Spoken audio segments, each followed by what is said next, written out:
Okay, let's get an audio sync here. 3, 2, 1.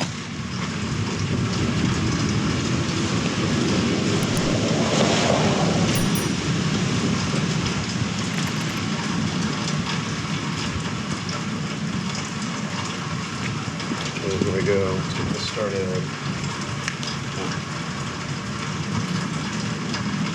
Okay, well, welcome to my rainy Sunday morning, y'all. I wanted to do a side-by-side comparison on the Super Cub versus the Trail Cub, Hunter Cub, CT125, goes by many names. The first thing that struck me riding it home 80 miles from the dealer was the seat feels more comfortable on the trail. And it looks bigger in the pictures. Pardon my 360 cam here, I'm doing that so I can get multiple angles. I don't have my chest rig on today. In the pictures it looks longer, but I think we're going to measure it here in just a second and find out that it's the same. There's a profile difference. This is, curved forward a little bit, kind of beveled, where that one is more flat, straight up and down. So maybe that's why it feels longer, because the seat area, you can see, when I press in on it here, it dips down right here, so it's got a dish that comes up in the back. That one's a little more flat, so maybe that's the difference. I'm going to measure it. It looks a little taller in the front, too. It's more squared profile. So I'll drag the tape measure out in a second. The obvious differences are, cast aluminum wheels versus spokes on the Trail Cub. The motor is pretty much the same, but I've noticed a couple of extra sensors, it looks like, on the jug on that one. This is the one that I was curious about. This looks like a cylinder head temperature there. The Trail Cub also has the same sensor. It's just more prevalent, and they've got a different shroud around it. So yeah, essentially these are the same motor. We just have a different final drive ratio, 3 teeth larger on the rear, which gives it more acceleration, lower top speed. Rear disc brake, obviously, on the Trail, a drum on the Super Cub. But I think everything else is the same. In fact, the rotors and the caliper are probably the same unit. I haven't verified the part numbers. Obviously, it's black versus silver for this, but we've just got a single pot up here, which I'm going to upgrade later. ABS front disc and ring. Yeah, same setup. I think it's identical pieces. Look, we got a dual pot up here. Interesting. I didn't notice that before. Hey, you learn something every day, right? So this looks like a dual pot front caliper. That's great. The Super Cub only has a single pot. And then obviously a single pot rear. So I'll probably put stainless braided lines front and rear on both bikes. The front only on that, but front and rear on this one. I just need to find a split line kit for ABS models. I haven't found that yet. So anyway, back to the differences. It's pretty much the same thing. It looks like the heel toe shifter has a slightly different shape. Yeah. And obviously it's raised up on my Super Cub here because I got tired of trying to activate it with my heel. Pardon me while I wipe off my camera lenses here. It's rainy today. I'm doing a tent test. New tent that I got in the backyard over there. I don't know if you can see it from this angle, but torture testing that thing, leaving it out here in the rain. We've already gotten about 2.5 inches of rain this morning. There's supposed to be more coming today. So anyway, where was I? Other differences. Obviously the shocks are different. This has got exposed springs, and I think they have a little bit more throw than the ones on the Cub. I'll throw the specs up on the screen here. So yeah, it's just a little bit more suspension travel on both, and I don't know if this is a full fork. I haven't really done the research yet. I think this is probably just a shroud. The forks on the Super Cub stub out right there, and then it's got a long steering neck, no triple tree, so to speak, where this appears to have a little bit more of a traditional triple tree arrangement. But again, there's a little bit more suspension throw on front and rear for the Trail Cub. We've got a cable hanging loose here, sorry. So, what else? I've added the oil temperature gauge on my Super Cub just so I could keep track of how it was doing on my hard highway runs. I'm not nice to my bikes. The side cover is different on the Cub. It has a sight glass and, you know, just different aesthetic here. No oil fill right here, and obviously no Kickstarter. So the Super Cub, where the sight glass is pretty much where the Kickstarter is on the trail. It's machined a little differently, embossed differently, obviously, but you know, the outer clutch cover, fake little gasket thing here, whatever, it's kind of loose. I might have to have that to avoid vibrations. So yeah, we got a dipstick here for checking your oil level, and then obviously the fill up top. So a little different. Kickstart works great. I've used it a couple times. It's not hard to kick, but you have to give it a good full rotation to kick it over. I short kicked it a couple times and it didn't start. It was my fault, not the bike's. What else? Obviously, the handlebars are different. My bar end mirrors are folded in right now, so it kind of distorts the view. The Cub's bars are narrower. I'll do the measurements in just a second. I'm guessing those are probably 3 inches wider, maybe 4, and definitely higher up. They've got a different bend to them, so they're sitting up higher and they're angled a bit more and they're further out. So I haven't decided which is a more comfortable riding position yet. I've gotten so accustomed to the Cub, this is just different, not better, worse, it's just different. I don't like the grips that come on the CT125. They're very hard, and even with gloves on, they just, I don't know, they feel a little odd to me with this big waffling here. So I'm gonna yank those off of there and put some, what are they, the Pro Grip 714s, I think, that I've got on several of my other bikes. They're really good. What else? Differences, similarities, differences, obviously. Booyah! Look at this monster chunky rack. We're going to measure that one in a minute too. It is huge. It's just so big. The Cub didn't come with a rack at all. The Honda OEM rack was about that long front to back. It was really not useful in my opinion. And I had a whole lot of problems with mine. I'll link that video here. The welding jig on the OEM rack, the Honda rack, had this rear tab in and tilted at about a 20-degree angle, and it cut into my fender paint. You can see that. This was it. Right there.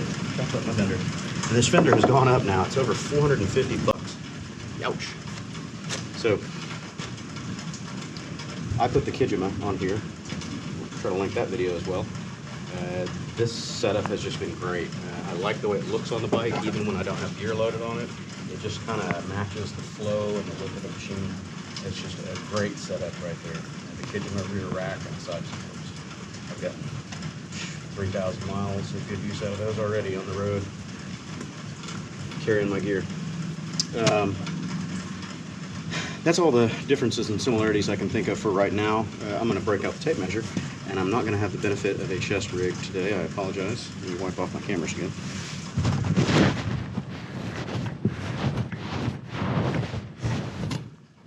Okay, restart that. Okay, so that's all the differences and similarities. Start that again. Ready? Go. Okay, so that's all the similarities and differences that I can come up with off the top of my head. Oh, whoop, save one more. This guy gets a gear indicator. You have a gear position indicator on the Super Cub. The Trail 125 does not.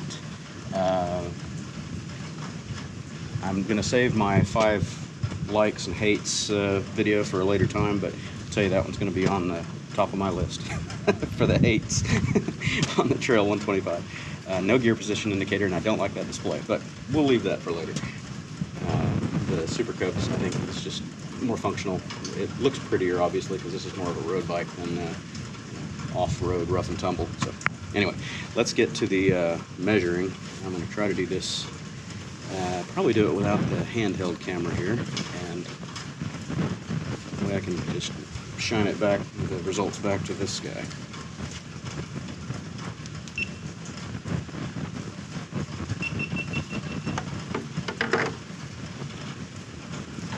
Okay, so my tape measure is in good old American Imperial stuff, so I'll take the measurements and convert them to metric as I go along. So everyone that's not in the States, where our measurement systems are a giant blender of all kinds of different figures, can understand what's going on. So let's measure the front to back. I'm going to go from the edge of the stitching here, because obviously you're not going to sit on this beveled curve.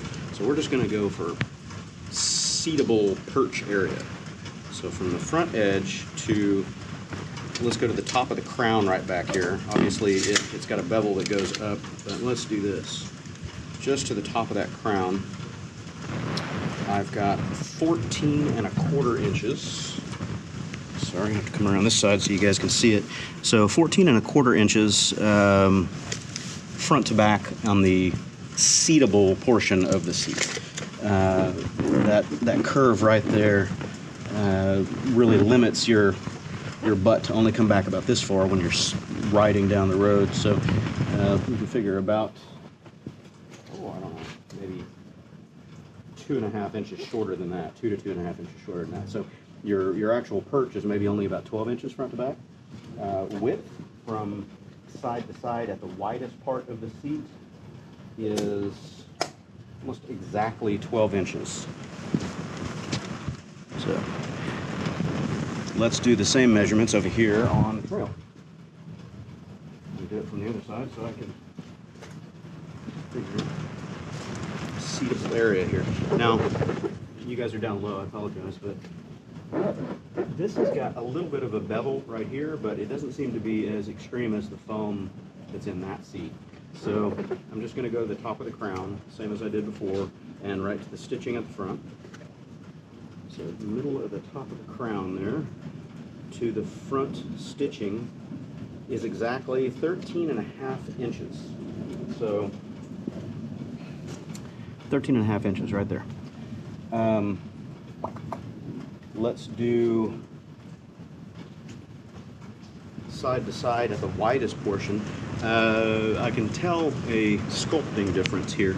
This one has got an almost triangular shape to it from the top. I'll get that on another camera view here in just a moment. That one has got kind of a teardrop shape. This one is more triangular. So maybe that's why this is comfortable. I don't know.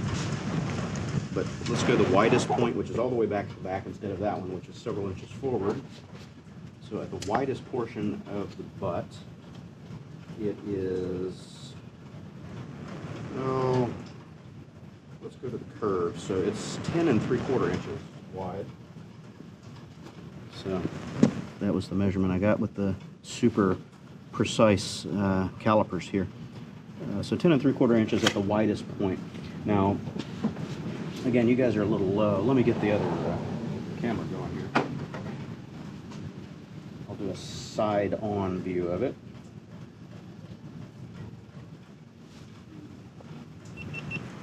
Beep, beep, beep. Okay, sync.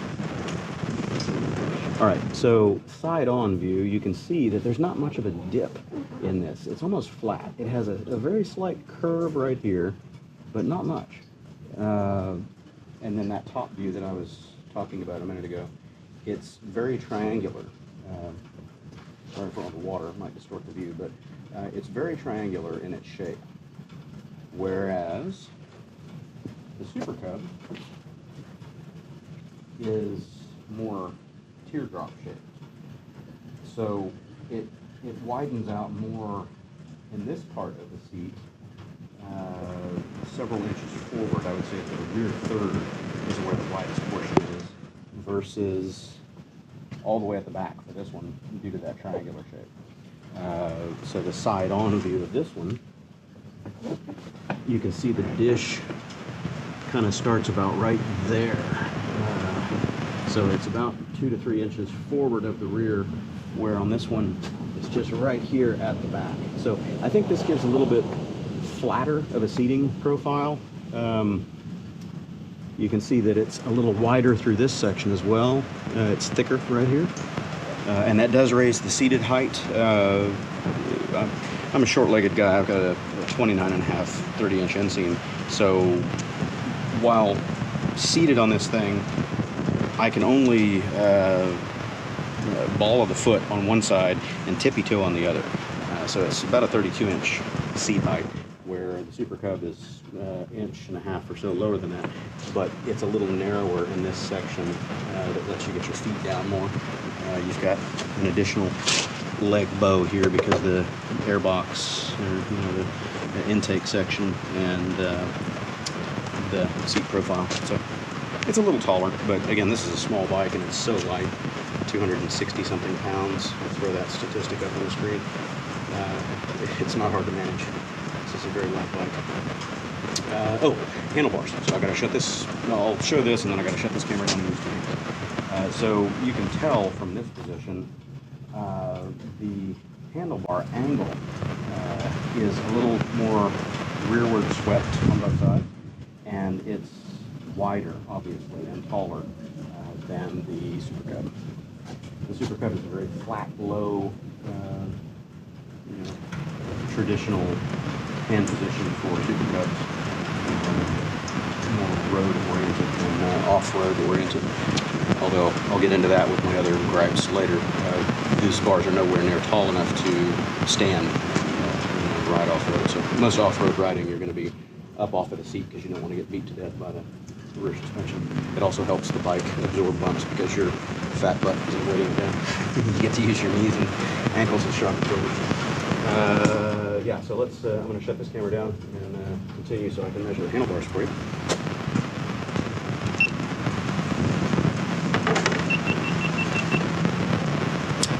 Okay, so let's go tip to tip on the handlebars at the widest point. And I have 31 and a quarter inches on my super precision caliper here. So 31 and a quarter inches tip to tip from this point to this point. And that's not measuring the width of the mirrors. If we want overall width, yeah, that's going to be the wider point. The bars are actually slightly wider than the mirrors are. No, it's almost dead on, sorry. The mirrors are 31 and a half wide, but if you look at it from the rear, the bar ends actually stick out a tiny bit further than these do, so it's just a difference in perspective. But, so yeah. So I'm not missing anything. Yep. So we've got 31 and a quarter, and now let's compare that to the Cub. Obviously my bar ends are different than factory, but if I'm just measuring from the bar ends themselves, these are actually a ½ inch thinner on each side than the factory rounded bullet bar ends. So whatever my measurements are here are pretty close to factory if I don't factor in the width of the mirror hanging out here. So I will get this. Oh yeah, I mean, it's a huge difference. So I have got 27 inches exactly at the widest point of the bars here. So there's my 27-inch caliper point. Much different. This is 4 inches narrower with the factory bar end bullet shaped on there. They stick out a ½ inch to 3/4 inch more. So even that wouldn't even be 28 and a half, 29 inches at most. So the Trail Cub is at least 3 inches wider on the handlebars. Now height-wise, they're both on the center stands right now. They're both sitting on flat level ground, so I'm going to measure from ground to the top of the bars. We'll get a few measurements here so we understand what we're dealing with, seating position-wise. I've got 40 and a quarter inches height. Sorry. 40 and a quarter. All right, and that's height from ground while on the center stand. And this guy is 40, exactly 43. So, yeah, I can't hang on to it. 43. So, a couple inches taller. Couple three. All right, so let's measure foot peg height from ground. Give us another metric to work with. On the CT, we've got 13 3/4 to the top of the foot peg.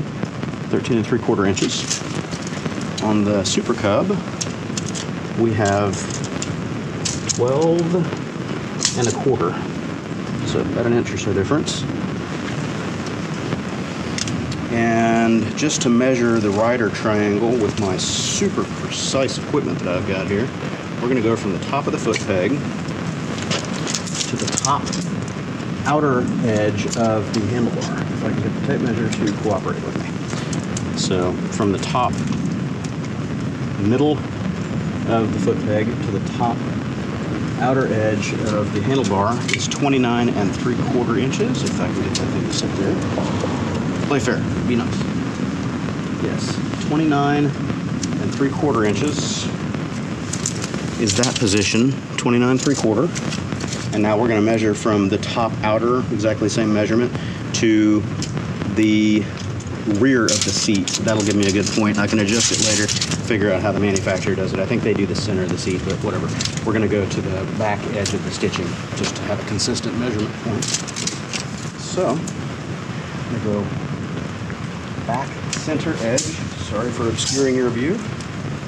Back center, right there, right at the stitching. Bars need to be straight, don't they? That's about as straight as I can go. I'll measure both sides and average the distance.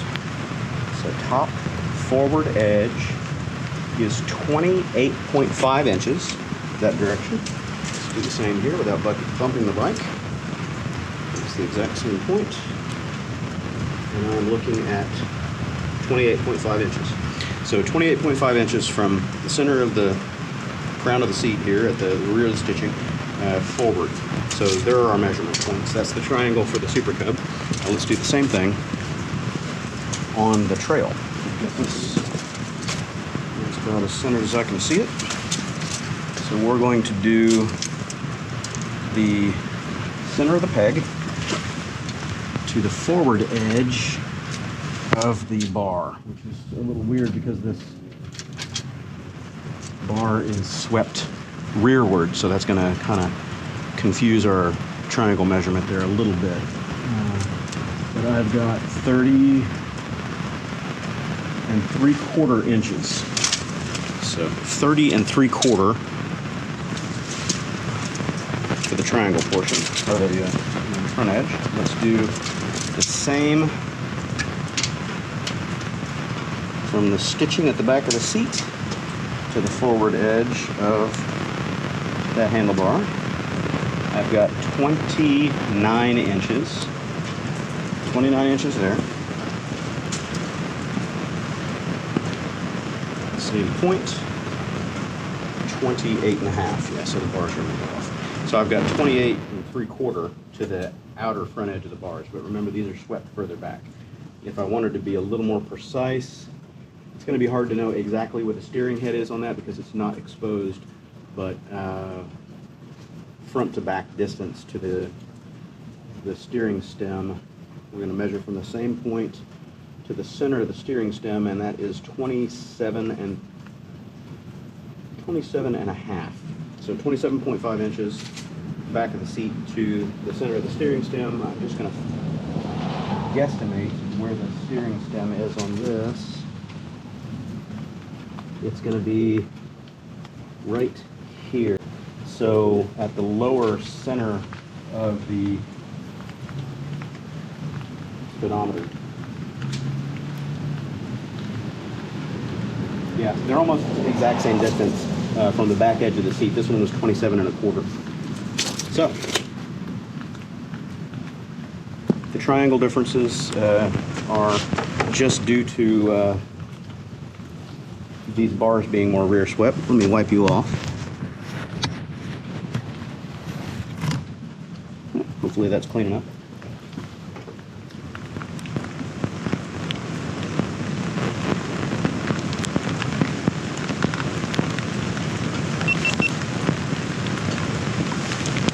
Sync.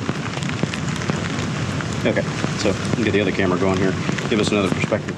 So let me illustrate, without actually riding the bike, why the factory position on the heel-toe shifter is a problem for me. I have two cameras looking at this. That one's going to give a better straight on view of it. While I'm riding, if I want to put the ball of my foot, or kind of the shank of the boot on the peg, my heel is resting right here on the shifter, and that is a problem because it disengages the clutch slightly and makes the clutch slip. And the same goes for the toe. My toe is kind of slightly resting right there. It's just, my height, my ankle angle, if there's a proper term for that, I don't know. It's just not working out. Now I'll show you the same thing on the Super Cub in just a moment. But by rotating this heel portion up, it's actually less in my way than where it is now, because it forces me to not have my boot resting on it. I just butt my heel right up against it, and it's higher by about 1.5 inches. And it also makes the shift easier, and that's the big problem here. Is, see if I can get this camera to work. The problem while I'm in my normal riding position is this. If I need to activate that shift, my heel doesn't go down far enough. I've got to move my foot way back here, and still that was activating it. So it's too low. My ankle doesn't bend at an acute angle like that. So it doesn't work for me. But that's a very easy fix. So what we do is we just take out this little 10mm bolt right here. I'll link that video here. If I still have any link cards left in the video.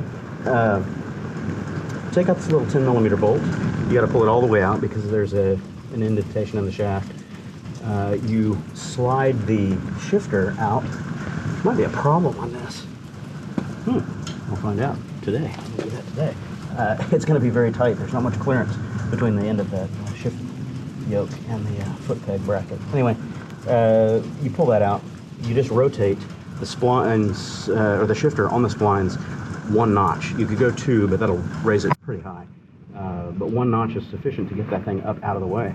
And it makes toe downshifting easier because your foot is already down here at this angle, and it's closer. It's an easier motion to point your foot than it is to crank your ankle backwards. So anyway, I'll try to get it with this other camera here. Let me clean you off again. It's quite wet today. I'm sure somebody's probably going to say it in the comments, so I'll head you off at the pass. Why am I doing this in the rain?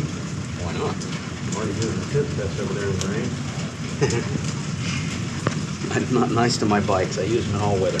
So now, that camera won't see it, but we can see it on this handheld cam. You can see how much higher the shifter is on the Super Cub because I rotated it 1 spline. That's just 1 spline, I think. Might be 2. I'll verify in my previous video. But that is a good position for me. Let me show you why. I wish I had a second tripod. So, from here, ooh, that seat's wet. But it's soaking water. So, in my normal riding position, that right there is the shank of the boot. So it just rests right on the cup. That's a perfect spot. And my toe is pointed slightly down, but I'm not into the shifter. There's still slack between my boot and the shifter, so I'm not resting on it. And my heel can't depress this guy because it's up high. It works so much better that way. So when I need to shift, I just slightly raise my heel. That's full extension right there. That's it. So that's a normal position. And my ankle is at a very slightly acute angle right there, maybe, 80 degrees? It's just slightly past square, so that's a normal motion. And then to downshift, you're just pointing your foot. That's it. Super easy. So this is a much better position.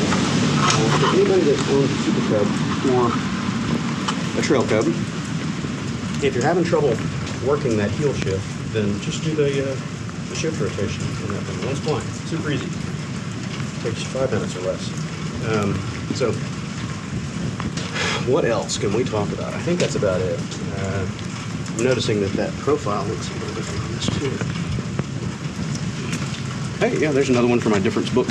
This one is got sharper angles on it than the other one does because it needs to clear that foot peg assembly.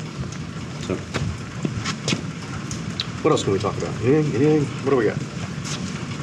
They're both a whole heck of a lot of fun. I've had quite a few people saying, I bought it just for style or whatever. No, I got it for a specific reason, a niche. I like it because it's light. It's going to be a fantastic little trail bike for me. Yes, it's a bit underpowered at only 8 horsepower and change, maybe 8.5. But you don't need a lot of power when you're out on the trails doing gravel riding, forestry roads, that sort of thing. Everybody's hung up on this, I need 100 horsepower to go anywhere. You'd be surprised. You're selling yourself short, and you're cutting down on your own adventure and fun possibilities by not considering a smaller machine. When you're out on the trail, having a lower horsepower bike is actually a benefit in a lot of cases for several reasons. One, they weigh a whole lot less. Two, they're simpler. Three, not having all that horsepower, you don't have to worry about the back end getting out from underneath you or getting in over your head with speed. You can bring these things out and still stay well within a safety envelope to prevent injuries. With your heavier bikes, you've got so much potential for injury out on the trail and in the woods because your bike is heavy and it's going to go down. It's inevitable. Eventually you're going to put it down. And if you're under that thing, it's going to smash you.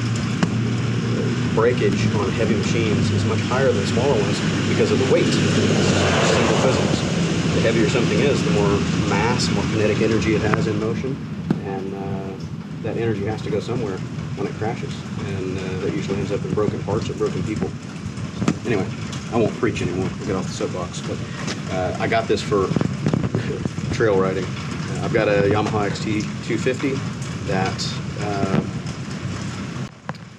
is kind of in the same genre, lightweight ADV bike or dual purpose, dual sport bike. It's not a great highway machine, neither is this. I don't have any, I'm not disillusioned in that fact. I know exactly what they're capable of, and that's the important factor here, is knowing what the bike is capable of and having the right expectations.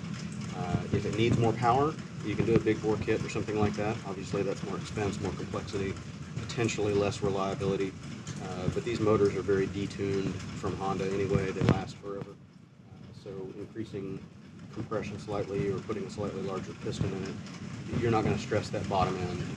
Clutch might take a little bit more abuse, but still, you're only dealing with 12 horsepower now, maybe. It's not like a race machine. So anyway, they're both fantastic machines. I have no regrets in purchasing or owning either one of them. They're just fantastic. They've got different intentions. This is a road bike. Anybody that takes it off-road is just begging for trouble. Tires are not suited for it. The wheels are not suited for it. Plastics are definitely not suited for it. And you drop this thing once and you're looking at, $250 for that leg shield plus whatever else you bang up, and then all the labor to tear it apart and put it together. I've already taken that leg shield off. I don't recommend it unless you're serious. This guy, if you scuff it, bang it up, it's just character. You got some plastics on the sides, big deal.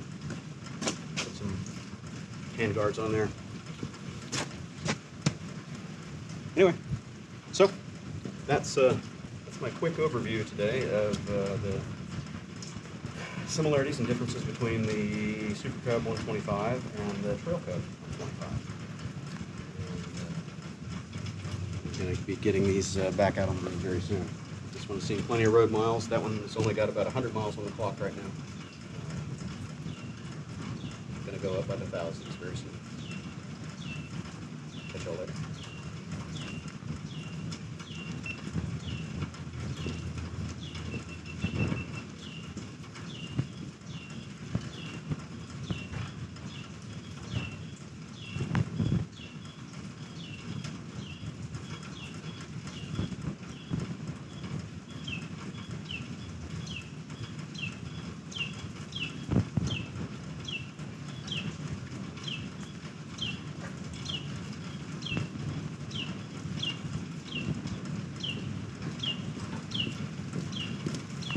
Let's do a side-by-side startup, shall we?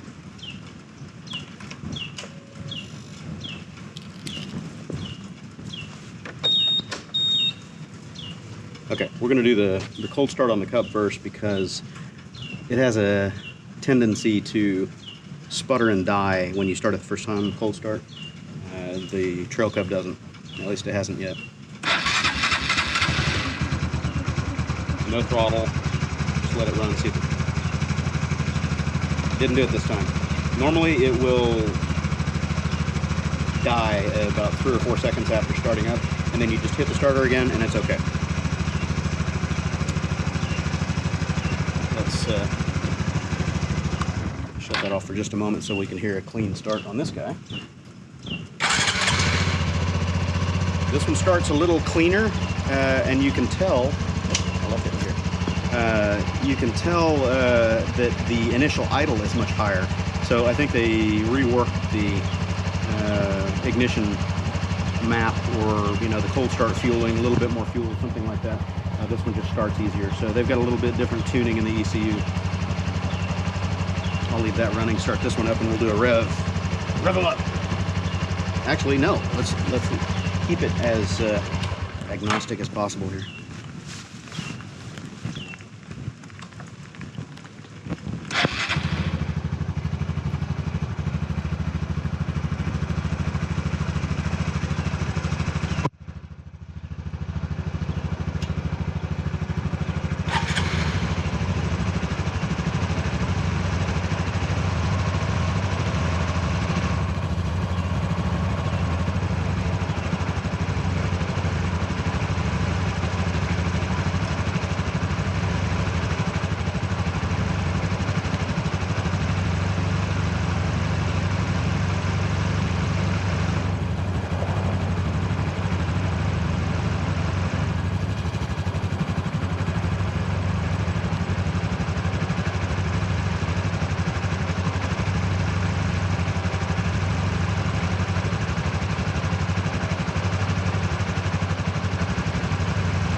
miles an hour down a wet neighborhood street. What the